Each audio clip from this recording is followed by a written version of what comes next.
अब दूसरा अध्याय। अब मैं सबसे पहले ये उपदेश देता हूँ कि विनती और प्रार्थना और निवेदन और धन्यवाद सब मनुष्यों के लिए किए जाएं। हमें यहाँ विनतियाँ, प्रार्थनाएं, निवेदन व धन्यवाद करने के लिए प्रोत्साहित किया जाता है। और उसके बाद अगली आयत में राजाओं और सब ऊंचे पद वालों के निमित्त, इसलिए कि हम विश्राम और चैन के साथ सारी भक्ति और गंभीरता के साथ जीवन बिताएं। मैं इसे अति महत्वपूर्ण मानता हूं कि हम सरकारी अगुवों के लिए प्रार्थना करें। हमें अपने राष्ट्रपति, प्रधानमंत्री आदि को प्रार्थना में याद रखना चाहिए। यह मनुष्यों के लिए एक गंभीर जिम्मेदारी है। मैं यह बात नहीं समझ सकता कि क्यों हर व्यक्ति भारत का प्रधानमंत्री बनना चाहता है। मेरा कहने का तात्पर्य यह है कि यह एक ऐसा कार्य है जिसके लिए आपको कोई धन्यवाद नहीं देता। प्रधानमंत्री को प्रार्थनाओं की आवश्यकता होती है। हमें उन लोगों के लिए भी प्रार्थना करने की आवश्यकता है जो प्रतिनिधि के रूप में मंत्रिमंडल में बैठते हैं। हमें विभिन्न पार्टियों के सदस्यों को भी प्रार्थना में स्मरण रखना चाहिए। इन प्रार्थनाओं को करने का उद्देश्य यह है ताकि हम चैन और शांति सहित पूर्ण भक्ति तथा गंभीरता के साथ जीवन व्यतीत कर सकें। सरकार का असली काम यह नहीं होता है कि वह लोगों पर टैक्स लगाए, पर सरकार का वास्तविक कार्य यह है कि वह सत्य की सुरक्षा करे, भलाई का पक्ष करे, क्योंकि समाज में चारों ओर बुराई का प्रमाण पाया जाता है, भ्रष्टाचार भी होता है। और सरकार इसलिए नियुक्त की जाती है कि ऐसे कानून बनाए जिससे भलाई की रक्षा हो और बुराई दूर रहे। और जब सरकार अपने उत्तरदायित्वों को नहीं निभाती तो वही बुराइयां जिन्हें वह दूर नहीं करती उस सरकार का पतन कर देती हैं। अपने इतिहास की पुस्तकें उठाएं और देखें, आपको पता चलेगा कि बार बार यही बात सत्य ठहरती है। अधिकांश सरकारें सत्य की सुरक्षा करने का महान आदर्श लेकर सत्ता में आईं, किंतु समय बीतने के साथ साथ बुराई व भ्रष्टाचार प्रवेश कर गया, कानून में ढील दी गई, भलाई स्थिर न रह सकी, बुराई का समर्थन किया गया, कानूनी तौर पर बुराई की रक्षा की गई और तब उसी बुराई ने सरकार को उखाड़ फेंका। हम भारत में उस स्थिति में आ गए हैं जहां बुराई का संरक्षण हो रहा है, कानूनी तौर पर बुराई का समर्थन हो रहा है और अंत में दशा यह होती है कि सरकार गिर जाती है। इसलिए हमें प्रार्थना करने की आवश्यकता है अधिकारियों के लिए जो हम पर शासन करते हैं। तीसरी आयत, यह हमारे उद्धारकर्ता परमेश्वर की दृष्टि में भला और ग्रहण योग्य है, जो यह चाहता है कि सब लोग उद्धार प्राप्त करें और सत्य को जानें। यहाँ उनके लिए परमेश्वर का स्वभाव उससे ठीक विपरीत दिखाई देता है जो परमेश्वर के विषय में वे सोचते हैं कि वह प्रत्येक को नाश करना चाहता है। वे वास्तव में उसके विषय पूछते फिरते हैं कि वह कैसा है।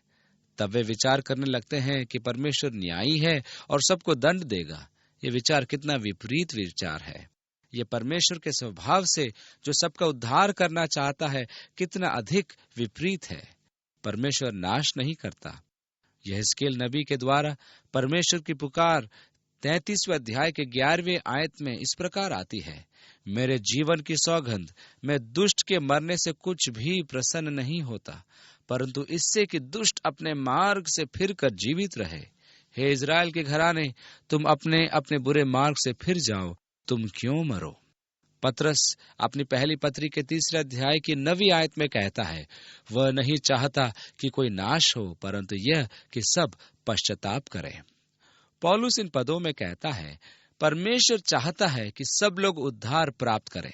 हमारा उद्धारकर्ता परमेश्वर चाहता है कि सब लोग उद्धार प्राप्त करें और सत्य को जानें।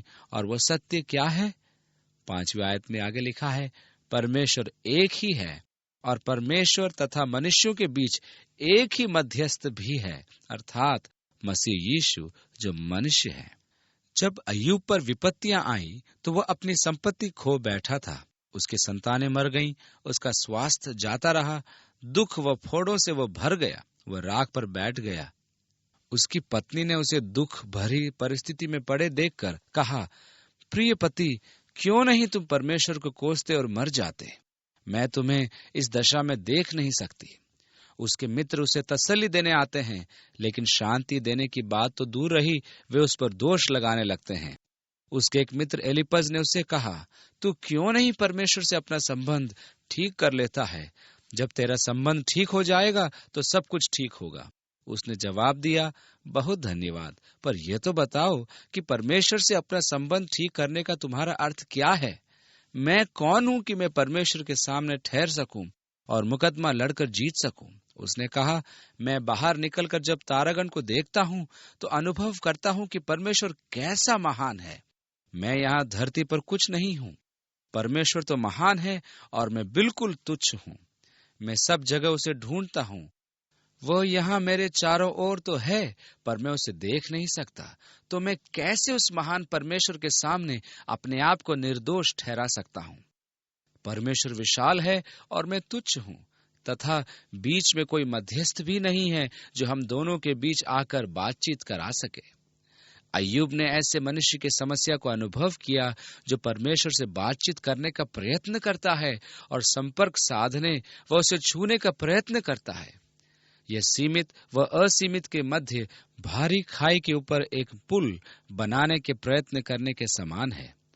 अय्यूब के विचार से यह तभी हो सकता है जब कोई मध्यस्थ बीच में आए जो दोनों सिरों को छू सके। अय्यूब की आवश्यकता का जवाब पौलुस इन शब्दों में देता है, परमेश्वर एक ही है और परमेश्वर तथा मनुष्यों के बीच एक ही मध्यस्थ भी है, अर्थात मसीह यीशु जो मनुष्य है। अय्यूब की आवश्यकता का प्रभु यीशु मसीह के माध्यम से जवाब मिल जाता है। प्रभु यीशु ही ऐसा मध्यस्थ है जो परमेश्वर और मनुष्य दोनों को स्पर्श कर सकता है, क्योंकि वही आदि में परमेश्वर के साथ था। उसी के द्वारा सब कुछ उत्पन्न हुआ और जो कुछ उत्पन्न हुआ उसमें से कुछ भी उसके बिना उत्पन्न न हुआ। वह देहधारी हुआ, हमारे बीच निवास किया और हमने उसकी ऐसी महिमा देखी जैसी पिता के इकलौते की महिमा। एक ही परमेश्वर और एक ही मध्यस्थ अर्थात यीशु मसीह। परमेश्वर का धन्यवाद हो कि एक मध्यस्थ बीच में है। मैं कितना धन्यवादी हूं कि मैं परमेश्वर के निकट अब आ सकता हूं। प्रभु यीशु मसीह बीच में है जो परमेश्वर का और मेरा हाथ पकड़ लेता है और वो मुझे परमेश्वर के संपर्क में ले आता है। मैं यीशु के द्वारा परमेश्वर को स्पर्श करता हूँ, क्योंकि परमेश्वर के स्वरूप में होते हुए भी उसने परमेश्वर के समान होने को अपने अधिकार में रखने की वस्तु न समझा, पर मध्यस्थ की समानता में हो गया ताकि मेरा स्पर्श कर सके। इस प्रकार परमेश्वर यीशु के द्वारा मनुष्य को स्पर्श करता है और मानव यीशु के द्वारा परमेश्वर को स्पर्श करता है। एक ही परमेश्वर है और एक ही मध्यस्थ है। 6 आयत, जिसने अपने आप को सबके छुटकारे के दाम में दे दिया और इसकी साक्षी उचित समय पर दी गई। आप जानते हैं हम सब पापी हैं। पापी होने के नाते हम स्वयं अपना उद्धार करने में असमर्थ हैं। मैं ऐसा कोई कार्य नहीं करता हूं जिसके द्वारा उद्धार पा सकूं, न ही मैं कोई ऐसा काम कर सकता हूं कि धर्मी ठहर सकूं। मैं ऐसा कोई कार्य भी नहीं कर सकता जिससे मेरे भूतकाल के पापों का प्रायश्चित हो सके। अब आप कह सकते हैं कि संसार में भयंकर पापी और हल्के पापी पाए जाते हैं। अच्छे पापी भी हैं और बुरे पापी भी हैं। पापी कोई भी हो, सब पापी ही है। सच तो यह है कि बुरा पापी और अच्छा पापी कोई अर्थ नहीं रखता। हम में से कोई भी अपना उद्धार आप नहीं कर सकता। यीशु ने हमारी फिरौती के दाम में स्वयं को दे दिया। वो हमारे पापों के बदले में मरा। 7वीं आयत, मैं सत्य कहता हूँ, झूठ नहीं बोलता कि इसी अभिप्राय से मैं प्रचारक, प्रेरित और गैर यहूदियों के लिए विश्वास और सत्य का उपदेशक ठहराया गया। प्रभु यीशु की साक्षी देने के लिए उसने अपने आप को सबकी फिरौती के दाम में दे दिया। मैं बुलाया गया हूँ, प्रेरित नियुक्त किया गया हूँ, प्रचारक के रूप में चुना गया हूँ और ये बात मैं बिल्कुल सच कहता हूँ। मैं इन सब बातों को सिखाने वाला शिक्षक हूँ। 8वीं आयत, इसलिए मैं चाहता हूँ कि हर स्थान पर पुरुष बिना क्रोध और विवाद के पवित्र हाथों को उठाकर प्रार्थना करें। प्रार्थना करने का तरीका यह है कि पवित्र हाथों को उठाकर प्रार्थना की जाए। कुछ क्षण मेरे जीवन में ऐसे आते हैं जब मैं हाथों को परमेश्वर की ओर उठाकर प्रार्थना करता हूँ। मैं हाथों को उस वक्त ज्यादा उठाता हूँ जब मैं स्तुति करता हूँ, परंतु जब मैं दूसरों के लिए प्रार्थना निवेदन करता हूँ तो हाथ कम ही उठाता हूँ। कुछ लोग परमेश्वर की ओर हाथ उठाने में कठिनाई का अनुभव करते हैं, परंतु यदि आप हाथ उठाते हैं तो कोई समस्या की बात नहीं। परमेश्वर जानता है कि आपके हाथ उठे हुए हैं और वह उसी दशा में आपकी प्रार्थना सुनता है। प्रार्थना में शरीर की स्थिति के विषय में बहुत वाद विवाद पाया जाता है कि कौन सी स्थिति प्रार्थना के लिए प्रभावशाली रहेगी।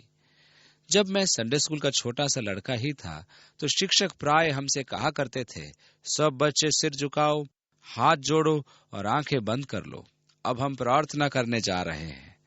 तो मैं उस समय सोचा करता था कि जब तक आंखें बंद न हो प्रार्थना नहीं की जा सकती है। मैं कभी कभी आंखें खोलकर देखा करता था कि कौन प्रार्थना कर रहा है, और मैं कहा करता था कि वो लड़का प्रार्थना नहीं कर रहा था क्योंकि उसकी आंखें खुली थी।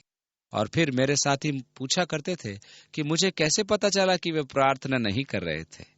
मैं सोचा करता था कि जिसकी आंखें प्रार्थना करते समय खुली होंगी वो प्रार्थना नहीं करता, लेकिन बाद में मैंने देखा कि मैं आंखें खोलकर भी अच्छी तरह प्रार्थना कर सकता हूँ। लेकिन यदि मेरी आंखें प्रार्थना करते समय बंद होंगी तो यह और भी बेहतर बात होगी, क्योंकि तब मेरा ध्यान आसपास की चीजें देखकर भटकेगा नहीं। अब मैं अनुभव करता हूँ कि हमारे टीचर संडे स्कूल में जो हमसे कहा करते थे कि हम प्रार्थना के समय हाथ जोड़ें, आंख बंद करें और सिर झुकाएं, तो वे अच्छा ही कहा करते थे। अब मैं इस बात में उनकी बुद्धिमानी देखता हूँ। तो अभी आपको ऐसा करना आवश्यक नहीं। कुछ लोग कहते हैं कि प्रार्थना करते समय घुटने टेकना चाहिए। पौलुस इफिसियों को लिखी हुई पत्री उसके 3 अध्याय की 14वीं आयत में कहता है, इस कारण मैं उस पिता के समक्ष घुटने टेकता हूँ। प्रार्थना के लिए घुटनों पर आना एक अच्छी बात है। इसके द्वारा प्रार्थना प्रकट होती है। मैं प्रार्थना में घुटनों पर होकर इस विश्व के राजा के सम्मुख आता हूँ और अपना आदर उसके प्रति प्रकट करता हूँ। लेकिन मैं यह भी पाता हूँ कि जब मैं अपने बिस्तर के पास घुटने टेक कर प्रार्थना करता हूँ तो मुझे नींद आ जाती है। घुटनों पर प्रार्थना करना अच्छा तो है, पर इससे अच्छा यह भी है कि यदि मुझे नींद आ जाए तो मैं सो जाऊं। कई बार चलते चलते प्रार्थना करना मैंने लाभदायक बात पाई है। फिर मैंने जोर जोर से प्रार्थना करना भी लाभप्रद पाया है। मैंने देखा है कि जब मैंने अपने हृदय में चुपचाप प्रार्थना की है तो मेरा हृदय भटक कर विषय से दूर चला जाता है, लेकिन जोर जोर से प्रार्थना करने पर मेरा हृदय इधर उधर विषय से भटकने से बच जाता है। मुझे चलते हुए प्रार्थना करना बड़ा पसंद है। मुझे बड़ा आनंद आता है जब मैं चलते चलते प्रभु से बातें करता हूँ और अपने हृदय व आत्मा की बातें खोलकर प्रभु के सामने रखता हूँ और महसूस करता हूँ कि मैं प्रभु के साथ साथ चल रहा हूँ। मैंने खोजबीन कर ये जाना है कि प्रार्थना के लिए मेरे शरीर की स्थिति महत्व नहीं रखती है, पर मेरे हृदय की स्थिति महत्व रखती है। परमेश्वर हमारे हृदय की दशा देखता है। परमेश्वर ये नहीं देखता कि मेरे हाथ उठे हुए हैं या नहीं, क्या मैं घुटनों पर हूं या नहीं, या मेरा सिर झुका हुआ है कि नहीं, हाथ जुड़े हुए हैं कि नहीं, या आंख बंद है कि नहीं, पर मेरे हृदय की क्या दशा है, मेरे हृदय का व्यवहार कैसा है। परमेश्वर की दृष्टि में यही महत्वपूर्ण बात है। इसलिए हर स्थान पर पुरुष बिना क्रोध और बिना विवाद के पवित्र हाथों को उठाकर प्रार्थना करें। 9वीं आयत, इसी प्रकार स्त्रियां भी शालीनता और सादगी के साथ उचित वस्त्रों से अपने आप को सुसज्जित करें, बाल गूंथने और सोने या मोतियों या बहुमूल्य वस्त्रों से नहीं। इस पद को उन्हीं दिनों के संदर्भ में समझना चाहिए जिन दिनों में पौलुस ने यह बात लिखी थी, क्योंकि समय समय पर तौर तरीके बदलते रहते हैं। मेरे विचार से यदि हम संयम से काम लें, किफायती रहें तो उपयुक्त होगा। मैं सोचता हूँ कि मसीही होने के नाते वेशभूषा धारण करने के संबंध में हमें दिखावे से दूर रहना चाहिए। यह बात न केवल स्त्रियों के लिए है परंतु पुरुषों के लिए भी है। टेलीविजन पर मैंने अनेकों प्रकार से लोगों के बाल संवारते देखा है। तरह तरह की शैलियां में बाल संवारे जाते हैं जो आकर्षक दिखाई देते हैं। मैं सोचता हूँ उस प्रकार से बालों को संवारने से हमें पैसा व समय बर्बाद करने की जरूरत नहीं है। हमें फैशन के अनुसार बाल संवारने की शैली का उपयोग करने की आवश्यकता नहीं। मैं स्वयं किसी प्रकार की फैंसी ज्वेलरी का उपयोग करने में विश्वास नहीं रखता। पैसा खर्च करने के लिए हमारे पास और भी अन्य रास्ते हैं जिनसे हम अपना पैसा खर्च कर सकते हैं। तो फिर क्यों फैशन परस्ती में पैसा बर्बाद किया जाए? कुछ दिन पहले मैं एक ऐसे व्यक्ति से मिला जिसके पास एक अति सुंदर और बहुत महंगी रोल्स रॉयस कार थी। इसमें संदेह नहीं था कि उसे आवागमन के अच्छे साधन की जरूरत थी। उसके गले में सोने की चेन, जिसमें बड़ा सा सोने का लॉकेट लटका हुआ था, उसमें हीरे भी जड़े थे। सोने की चौड़ी सी घड़ी कलाई पर बंधी थी और हीरों से उसका नाम भी लिखा था। उसका नाम उसकी महंगी कार पर भी सोने की तख्ती पर लिखा था। इन सब चीजों के द्वारा वह कुछ प्रदर्शित करना चाहता था। वह कुछ कहने का प्रयत्न कर रहा था। उसमें आत्मविश्वास की कमी थी। वह इन कीमती वस्तुओं के उपयोग द्वारा दिखाना चाहता था कि वह एक सफल व्यक्ति है। ये सब बातें उचित नहीं। इसलिए हमें संयम से काम लेना चाहिए। हमें कम खर्चीला होना चाहिए। 10वीं आयत, वरन अपने को भले कार्यों से संवारें, जैसा कि उन स्त्रियों को शोभा देता है जो अपने आप को भक्तिन कहती हैं। इस पद में बताया जाता है कि उन स्त्रियों को जो प्रभु यीशु के साथ साथ जीवन व्यतीत करती हैं, किस प्रकार संवरना चाहिए ताकि उनकी मसीही सुंदरता न जाती रहे। आप जानते हैं कि स्त्रियों के जीवन में वह समय भी आता है जब वे सुंदरता के कारण चमकती हैं।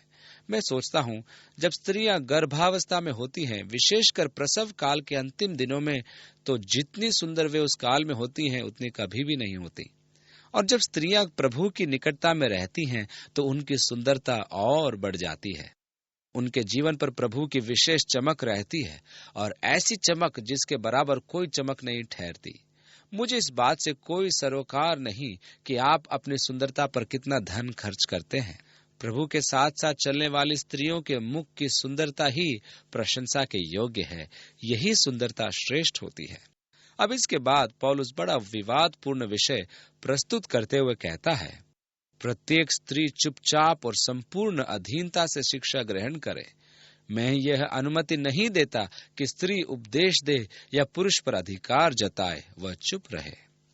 मैं समझता हूँ कि कुछ बातें हैं जो पौलुस ने नहीं लिखी होंगी।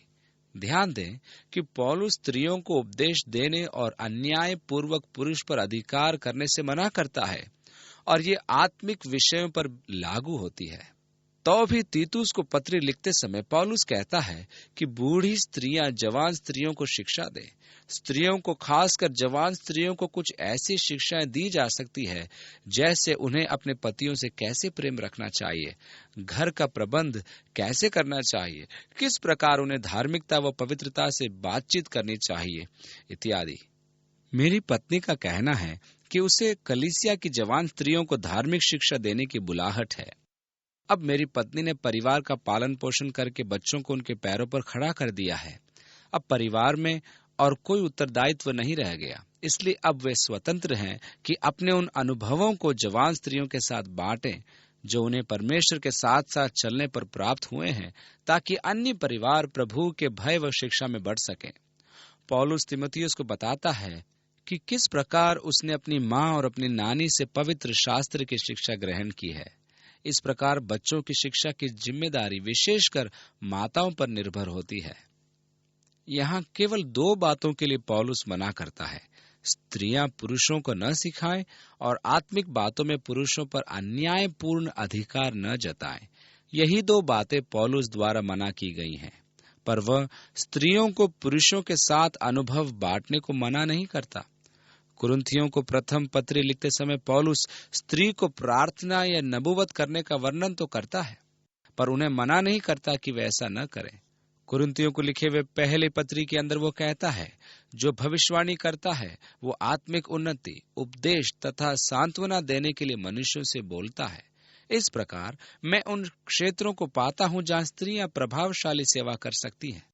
मैं सोचता हूँ कि अधिकांश महिलाएं, विशेषकर शादीशुदा महिलाएं, श्रेष्ठ परामर्शदाता होती हैं। हमारी कलीसिया में एक महिला है जिन्हें अद्भुत वरदान प्राप्त है। वे बड़ी अच्छी तरह सांत्वना देने का कार्य करती हैं। वे बड़ी वृद्ध हैं, पर वे बड़ी दृढ़ता से खड़ी होकर कहती हैं, जिंदगी जीना आसान नहीं होता, बड़ी परेशानियां जिंदगी में आती हैं, पर प्रभु विजय देता है, वह सिंहासन पर विराजमान है। हम अक्सर भूल जाते हैं कि प्रभु सिंहासन पर बैठा है। हमें यह याद रखना चाहिए। और इस प्रकार वे प्रोत्साहित करना आरंभ कर देती हैं, और वो इतना प्रोत्साहित कर देती है कि जैसे संसार को हम अभी जीत लेंगे, इतना जोश वो भर देती है। वह कहती हैं, मैं तो किसी बात से नहीं डरती, क्योंकि परमेश्वर हमारी ओर है, वह राज्य करता है। इस प्रकार उनके पास प्रोत्साहन का अद्भुत वरदान है। पौलुस केवल स्त्री को अधिकार जताने के लिए मना करता है, इस प्रकार प्रोत्साहित करने के लिए नहीं। इसलिए हमें सतर्क रहना चाहिए कि पौलुस की बात को तोड़े मरोड़े नहीं। पौलुस स्थानीय कलीसिया की सांस्कृतिक परिस्थितियों के विषय में बात नहीं कर रहा है, क्योंकि अब वो भूतकाल की प्रारंभिक बातों की चर्चा करते हुए 13वीं आयत में कहता है, आदम पहले और हव्वा बाद में बनाई गई। वे कहते हैं, पहले पुरुष बनाया गया, उसके बाद स्त्री बनाई गई। 14वीं आयत में, आदम बहकावे में न आया, परंतु स्त्री अधिक बहकावे में आकर अपराधिनी हुई। परंतु स्त्रियां यदि संयम के साथ विश्वास, प्रेम और पवित्रता में बनी रहें, तो संतान उत्पन्न करने के द्वारा उद्धार प्राप्त करेंगी। अब पौलुस यह सत्य उजागर करता है कि शैतान आया और उसने हव्वा को धोखा दिया। एक सुझाव दिया जाता है कि पुरुषों की अपेक्षा नारियां किसी बात को जल्दी ग्रहण कर लेती हैं और उन्हें सरलता से छला जा सकता है। यह सुझाव तो एक बनाई हुई बात है।